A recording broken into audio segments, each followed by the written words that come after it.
Welcome back, people, to your source for fantasy hockey news, the Locked On Fantasy Hockey Podcast. Back with us for a Wednesday edition that is jam packed with a lot of fantasy takes that you need to know, big time bets, and otherwise. Thank you for joining us. Let's get this money. You're Locked On Fantasy Hockey, your daily podcast on fantasy hockey. Part of the Locked On Podcast Network, your team every day.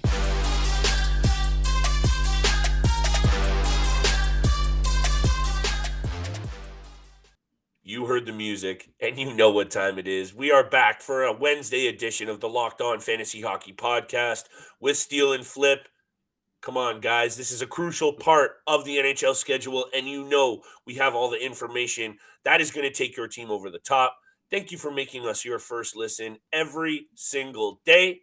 Today's episode is brought to you by FanDuel Sportsbook, official sportsbook of Locked On. Make every moment more. Visit FanDuel.com/LockedOn today to get started.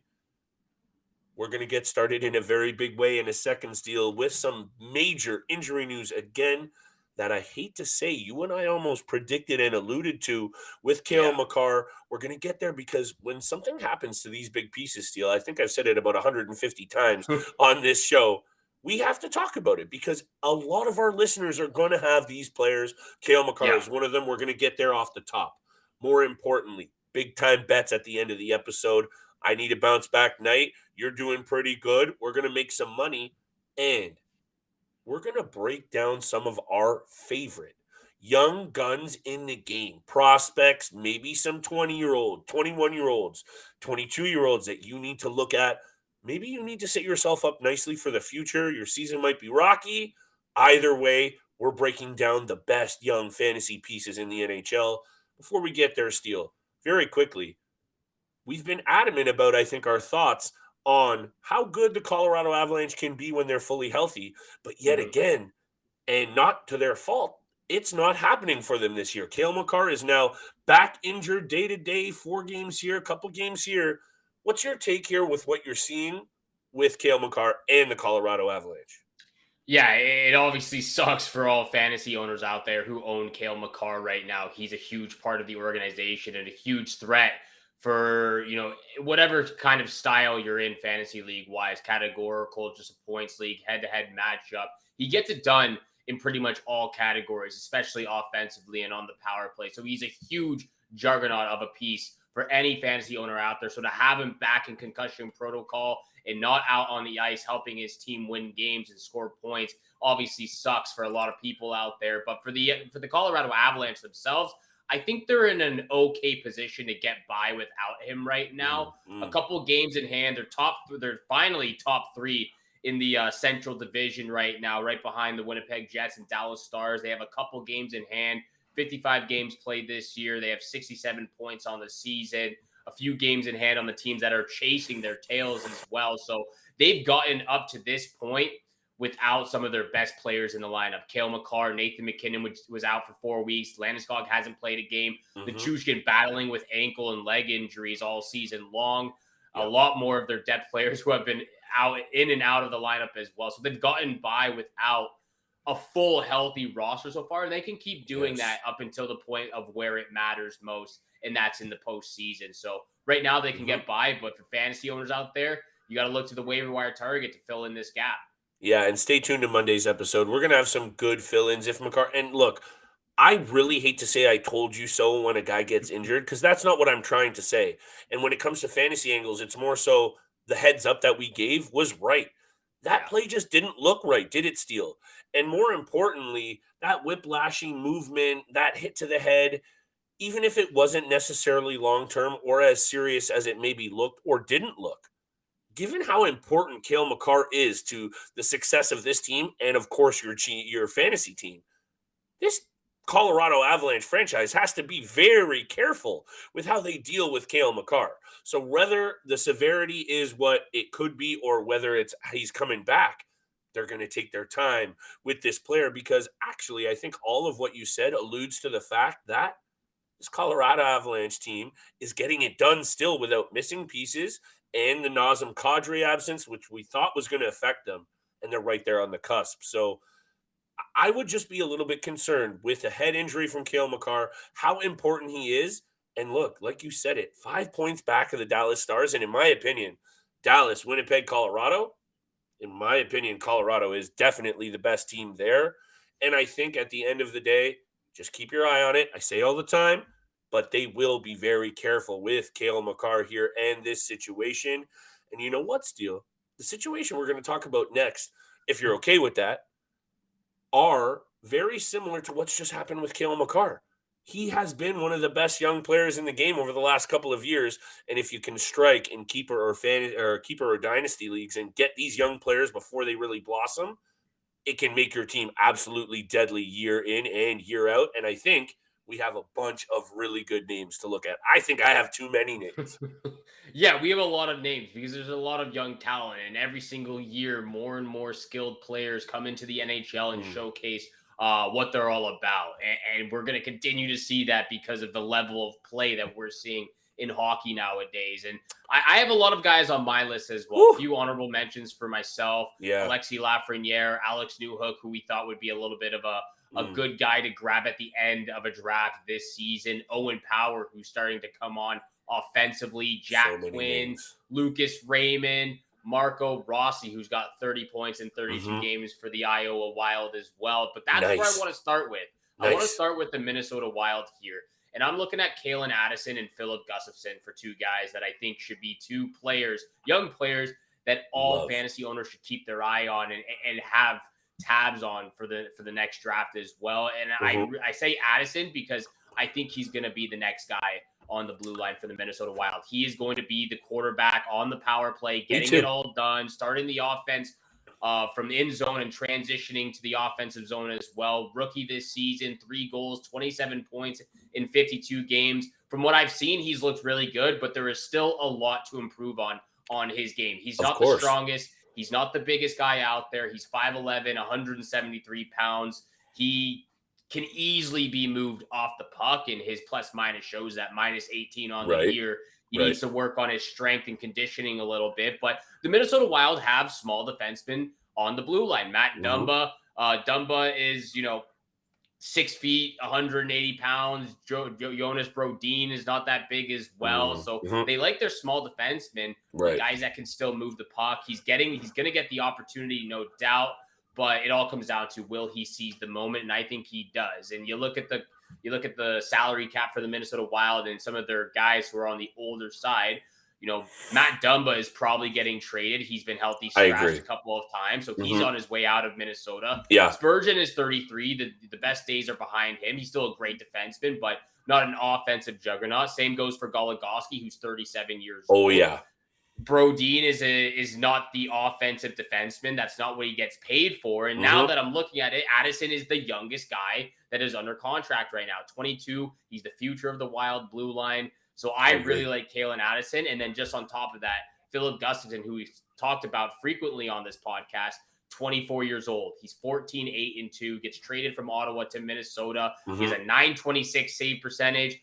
Fleury is one of the best goalies that I've ever witnessed in my life. He is so great, but he's this year not so much. Yeah, this year not so much, but he's 38 years old now. It's been a very tough year mentally, physically. Age has definitely been a factor in He's had family issues as well. Exactly. Mentally, physically, the age has been a very significant factor in his game this year, I believe. And yeah, he's under contract for another year, but I think Filip Gustavsson can really be that step out guy for the Wild moving forward. This is one of those episodes, Steele, that I hope the listeners are okay with it running a little long because honestly, I know we talk about this is what the show is about, is capitalizing on the best opportunities to find players that other GMs might not find. And talking about young guys is basically where you should start. Research, dig deep into the line. Of course, like, subscribe, and follow to this podcast because we're going to be breaking it down. But this is where you can really, especially in keeper and dynasty leagues, get your leg up. And man, I have so many players to talk about. So I'm going to give my reaction to both of those players very quickly. Calen Addison almost made it on my list. And the reason why he didn't is nothing against him at all. It's because of how many players I already had. And I had in my notes what you said about his not maybe inability right now, his size, that's not his fault, but the faults of his game right now, when I look at that and I look at his offensive upside, and I wrote this down, I think he might be good enough offensively to make up for all of his Yeah. flaws, his size, whatever else you want to say about his defensive game, because I see him being an offensive power play specialist, putting up 50, 60 points every year on whatever team he plays. So thank you for mentioning it. And I love Gustavsson, so we'll leave it at that. If you need to get that breakdown, check the former episodes and subscribe to the channel. Man, I have a lot of players to get to, Steele. I got D-men. I got forwards. I got goalies, and what I like already about our lists, and sometimes we're the same, sometimes we're different, you're looking at more advanced, ready-to-go pieces. I'm looking at a little bit younger. I'm looking at a little bit more prospect sides, and I'm going to break it all down in a second. We got to pay these bills, baby, because today's episode is brought to you by our friends at FanDuel. We've hit the midway point of the NBA season, and it's the perfect time to download FanDuel, America's #1 sportsbook. New customers get a no-sweat first bet for up to $1,000. That's bonus bets back if your first bet doesn't bang. Just download the FanDuel Sports app. It's safe, secure, super easy to use, and you can bet on everything from the money line to the point scorers, threes drained, and that's just the tip of the iceberg. I love betting on crazy things, triple doubles, double doubles, who wins the tip, who's the first team to score, who scores first. Everything you can do at FanDuel Plus. They let you combine your bets for a chance at a bigger payout with a same-game parlay. Don't miss a chance to get your no-sweat first bet for up to $1,000 in bonus bets when you go to FanDuel.com/lockedon. That's FanDuel.com/lockedon to learn more. Make every moment more with FanDuel, an official sportsbook betting partner of the NBA. Thank you so much for making the Locked On Fantasy Hockey Podcast your first listen every single day. Don't forget, we are free and available on your favorite podcast platform, including YouTube. So hit the subscribe, hit the follow button. Flip and I appreciate all the love and all the support our listeners show us every single day. Thank you so much for all that love out there. We hope that we return the favor with all these big time bets, waiver wire targets on Monday, and of course these very interesting and great conversational pieces for today's episode, young guys, prospects who can make a little bit of a threat very soon in the next year or so. Yes. We just got finished discussing the Minnesota Wild, Filip Gustavsson and Calen Addison. Flip, I want to hear a couple of your guys now. Who's a young, talented player that either maybe is a rookie right now or a prospect on the come up? Who are you looking at? Oh my goodness, Steele. You and I watch way too much hockey. We read too much breakdowns, and we're just way too close to the sport at times. And sometimes I just need to go off. So I'm going to keep the breakdown short because honestly, if you trust the show, some of these names we're throwing out, just write them down and remember them. Luke Hughes, youngest brother of the Hughes crew, coming out of Michigan. This is my only player that hasn't touched the NHL at all so far, aside from the goalies I'll talk about. So this is the guy in keeper dynasty leagues. You're not going to make any points this year. So this is one of those moves for a player in the next couple of years in your keeper dynasty. Luke Hughes is a big boy on the blue line, 6+ feet, and they say he might skate better than both brothers. I'm not believing that because of how good Jack Hughes is. He plays a lot of heavy minutes for the Michigan Wolverines, and I'm just very quickly going to say, remember his name, 4th overall draft pick of the New Jersey Devils, and what the most important thing to remember is, where is he going? To a New Jersey Devils team loaded with young talent, and ask anyone in the league, it's not a hot take, this Devils team will be good for a very long time. Luke Hughes, get yourself a piece. A player that I love, Steele. He's faced a major injury this year and was a disappointment for fantasy owners. Jamie Drysdale, 6th overall draft pick, 20 years old. And I'm going to tell you, this guy is going to be a perennial Norris threat once he starts to get the feel. The Ducks are garbage right now, but it won't be long until they're a very good threat, thanks to a couple of other guys at the top of what I'm going to talk about in other positions.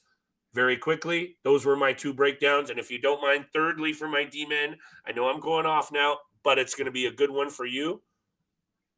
20 years old, Jake Sanderson. We haven't even seen a little bit of how good I think this player is going to be, Steele, and I think you got my back on this one. 3 goals, 18 assists already in the show. These are now the players that I'm focusing on for you for this year, even if you want to add, or over the next 1 or 2 years for Keeper Dynasty. Jake Sanderson is going to be a part of a good Ottawa Senators group. 6'3", 195 pounds, and he brings it at both ends of the ice. 21 minutes this year, Steele. Man, I'm fired up for almost every single player I have, but I think you'll agree with me. Jake Sanderson, already good, improving it. Yeah, I completely agree with Jake Sanderson. I also agree completely with the Yeah, what do Jamie you think about Drysdale those other take. ones? I'm on a heater right now, pal. I absolutely love the Jamie Drysdale take because that's Thank exactly where I'm headed with my next guy and next Let's group go. of guys coming from the Anaheim Ducks. I've got Yes. 3 guys from the Ducks that I want to talk about. Love So it. first of all, obviously Trevor Zegras and Troy Terry.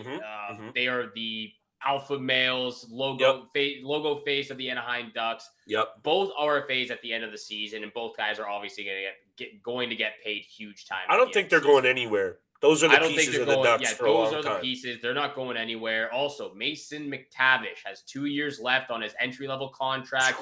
32 points in 56 games, 119 shots. I'll take him off my list because you're already covering it.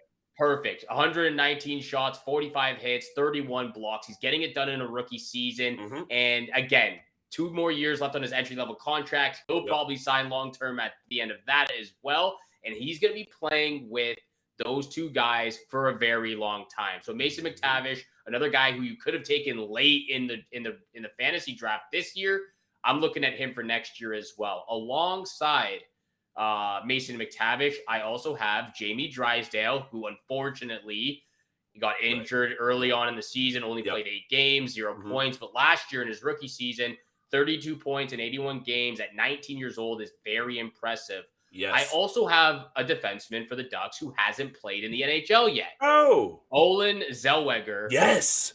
Is on the list. Yes, Steele. Two-way demon.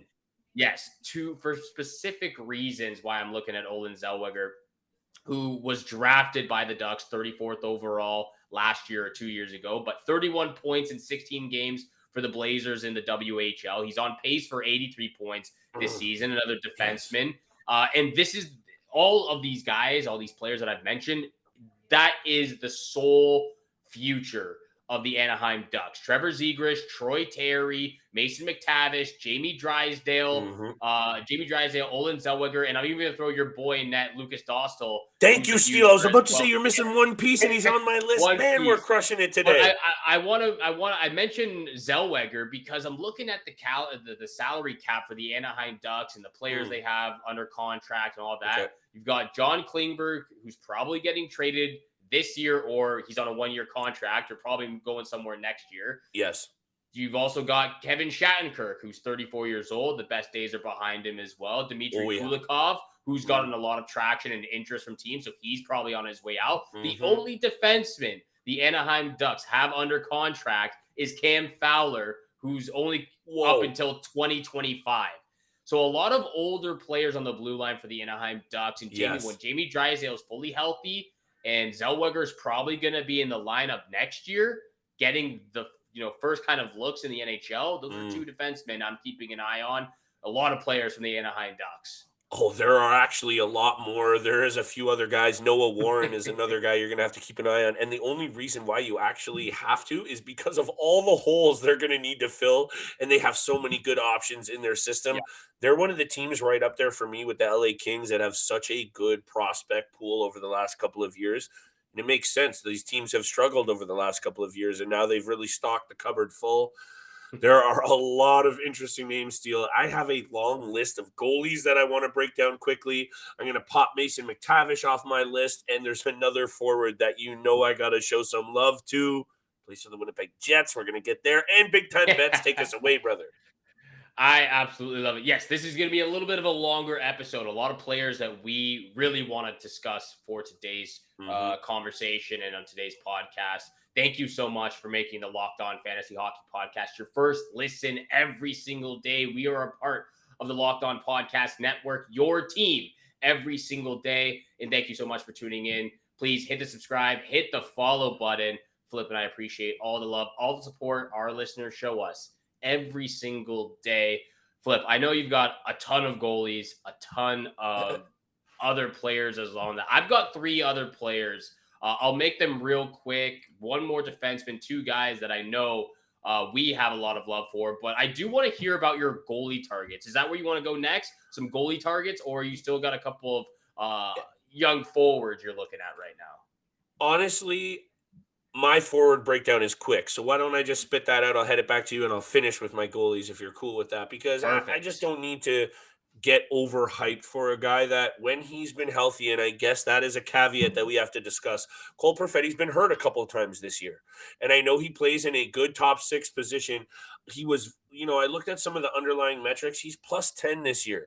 Among rookies, I think that leads them. He has 90 shots, although he's missed 5 or 6 games.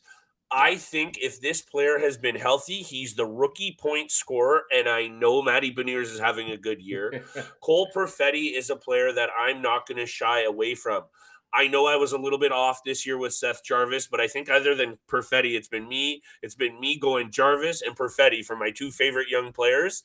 Yeah. So I'm going to go back to it, and I know Perfetti's a little undersized. I understand that. This man is a 10th overall draft pick. We haven't even seen him get there. I'm going to continue to stick to my guns on this because at barely 15 minutes a night, Steele, I don't think he's had the opportunity to get comfortable. And that's because he has dealt with a couple of injuries. He's been a little bit inconsistent.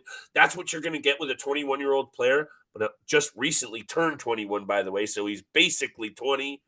Cole Perfetti. Remember the name and go out there in keeper dynasty. I'm not saying draft the man in the top 5 or 6 rounds in a year-to-league fantasy draft. I'm telling you, though, he is going to pay out dividends when you invest in him now. He's the future in Winnipeg, and he is a good and big-time performer. That's all I got to say, Steele. I'm going to get to my goalies in a second. Who else are you looking to? Man, I'm fired up for today's episode. Well, if you're going to talk about Cole Perfetti, I'll do you a favor and a solid. I'll talk about your other guy, Seth Jarvis, right now. He has to be on the list. I'll talk about Seth Jarvis real quick because I got 2 other guys, and I'll get to the other one real quickly after Jarvis. Thank but you. 27 points in 55 games this year. I think we can both agree, and most people can agree, that it's been a very average season for Seth Jarvis. We really thought this would be a little bit more of a stepping out season, at least on the offensive side of things. Especially with the guys that he plays alongside. But we know the Hurricanes, they're more of a stingy defensive team than an offensive threat. Good point. At the most. So it's been an average season for Seth Jarvis. But again, when you and I talk about it, and when I think about it, the fact that he's playing with Svechnikov, Sebastian Aho, Martin Nakash has had an incredible stepping out season as well. You've got Brent Burns, who's still getting it done on the blue line, Brady Shea, and a couple, Brett Pesce as well.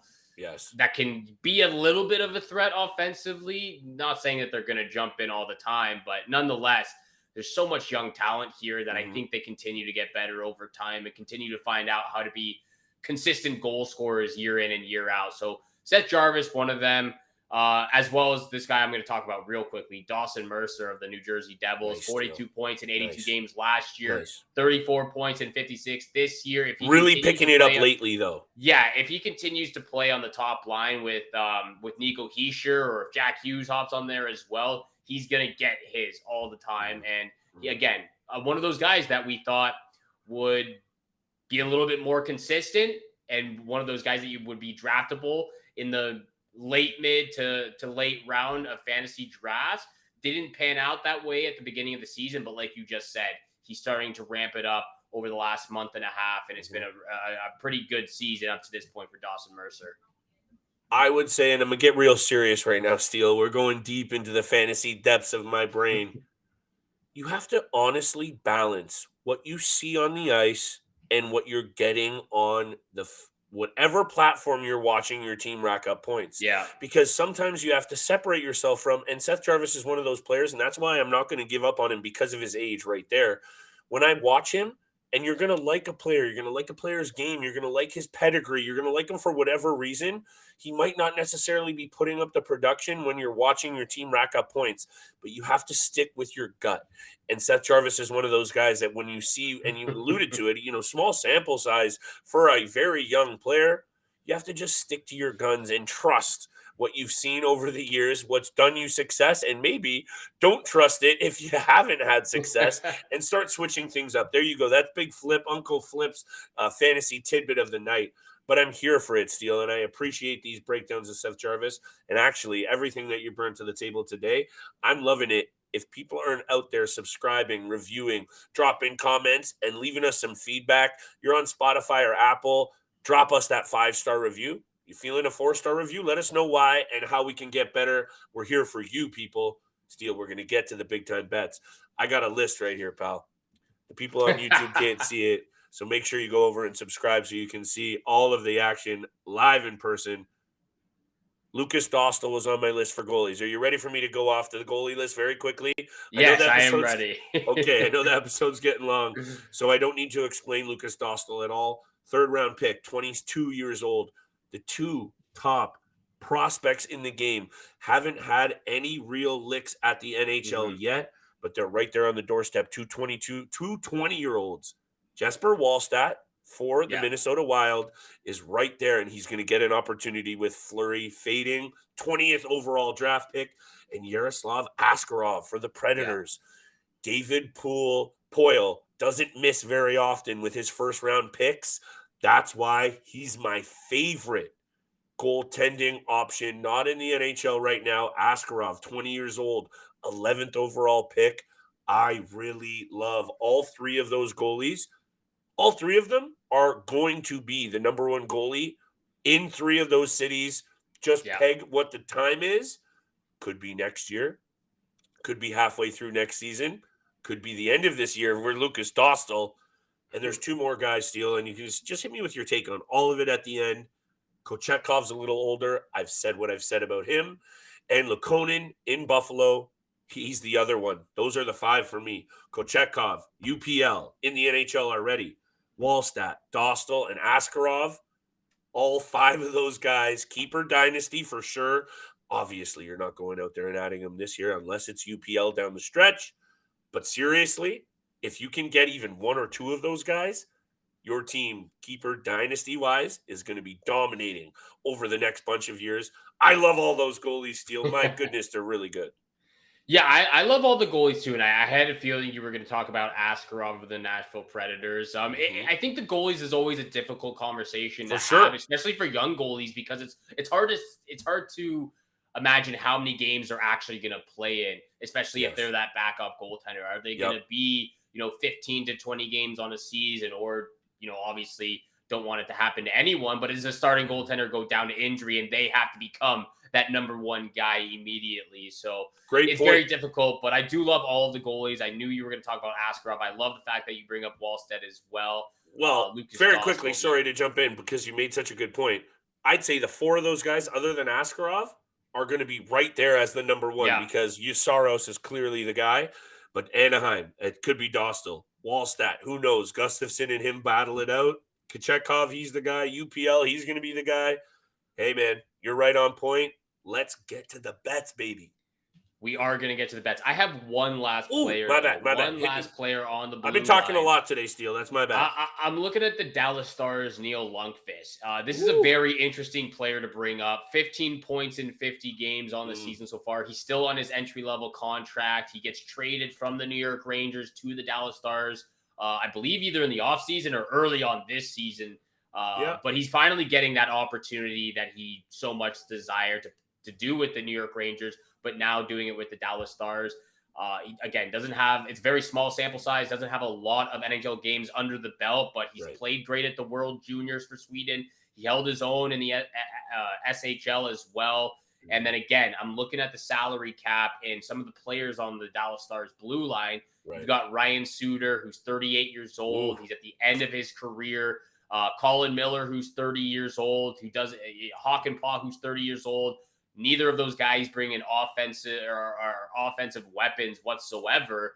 Obviously, you've got Miro Heiskanen. He's your number one guy, but you're going to need a number two guy. And I think Nils Lundkvist could be that. Maybe not at the same level of Heiskanen, maybe just under him. But those two guys can bring a lot to the table for the Dallas Stars on the blue line. And again, 20 years old right now. There's a lot of room to grow. I'm definitely keeping my eye on Nils Lundkvist moving forward because I think they'd look to him to be that number two guy behind Miro Heiskanen. The Dallas Stars have also done a very good job over the last number of years of drafting good offensive and defensive European D-men. Yes. And there's another one, Jim Nill up in the front office in Dallas. Say what you will about what the Dallas Stars have done. They've kind of knocked on the door or either been garbage, kind of back and forth, right? They went up against the Tampa Bay Lightning in that COVID shorten, in the bubble. They could have won that year. What I'm trying to say is I trust the quality of draft picks on the blue line. And you're right. Another one of those guys that I think is right there on the cusp, Steele, and a good keeper dynasty piece. Bets, we ready? You ready? I'm ready for bets now. Only 3 games on the schedule for Wednesday night. And Flip, if you don't mind, I'm just going to rattle all 3 of my bets off. We're going rapid fire today, baby. Rapid fire on today's episode for Big Time Bets. First bet, we're finishing off with the Dallas Stars. That's where we're going to start for Big Time Bets. Stars money line against the Chicago Blackhawks. May even go puck line, but the Stars haven't been scoring a ton of goals recently. So as of right now, Stars on the money line against the Blackhawks. I'm also taking the Flames on the money line against the Arizona Coyotes. I think it's just a little bit of a sticky game, sticky situation for both teams goalie-wise, but I'll take the Flames on the road in this situation. And my lock of the night, I am feeling the New York Islanders and Winnipeg Jets under 5.5 goals for my lock of the night. I might tee it up to 6 or 6.5, but these are 2 stingy defensive teams. You've got 2 of the best goalies in the league right now, Hellebuck and Sorokin. I'm going to go under 5.5 for my lock of the night. I actually like that one for sure. And I actually was touching that game as well, Steele. I think it's a good spot for the Islanders. And the only reason why I'm saying that mainly is because the Jets have only 3 wins out of their last 10 games against New York. And what I've seen from them on the road this year, they're a 500 team. They played much better at home, the Winnipeg Jets. So I'm going to take the Islanders on the money line, minus 124. I know they just dealt that blow of Matt Barzal. It just feels like a good spot for a money line bet with good odds with a home team. Second bet, you mentioned the Calgary Flames, and I don't actually hate what you're saying. And they have 8 wins out of their last 10 against Arizona, but a lot of them have been 1-goal games. And Calgary looked really bad on Monday night. It was just or Monday afternoon. There was a rough game for them against the Philadelphia Flyers. And this team is so up and down right now. I don't usually do this, Steele. We'll maybe talk about it on another episode because we're long in the tooth on this one. Coyotes, puck line, plus 1.5, minus 155. No, I'm not going to bet on it straight up. But if you're throwing together a juicy parlay, the Coyotes are going to keep this game close. If Calgary wins, it's not going to be by more than 1 goal. That's my call. And my lock of the night, Steele, you mentioned those Seattle Stars. My goodness, Dallas Stars. It's been a long day, pal. The Dallas Stars have beat the Chicago Blackhawks by 2 goals their last 2 times out, and that has included 6 spots. They've scored 12 goals against the Chicago Blackhawks over their last 2 games against this team. The Chicago Blackhawks, I know.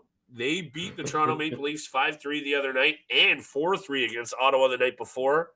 This team is garbage. The Dallas Stars are a good team. Dallas at home, puck line. I'm going with it. Let's hammer it. Minus 140, lock of the night, Steele. I love it. You know what? Just because you're taking the puck line, I will take the Stars on the puck line as well. We're doing it together for Wednesday night. Thank you so much for making the Locked On Fantasy Hockey Podcast your first listen every single day. We're available Monday through Friday, 7 o'clock in the morning Eastern time. So hit the subscribe, hit the follow button, and you'll get the notification and episodes ready to go right in the morning when you wake up. Listen to it on your drive to work, on a jog, when you're at the gym. Listen to it when you're trying to relax. It's great content. And thank you so much for tuning in for today's episode with Flip and I. Have a great day. Good luck with all your bets out there. And we shall see you back here again tomorrow. Peace.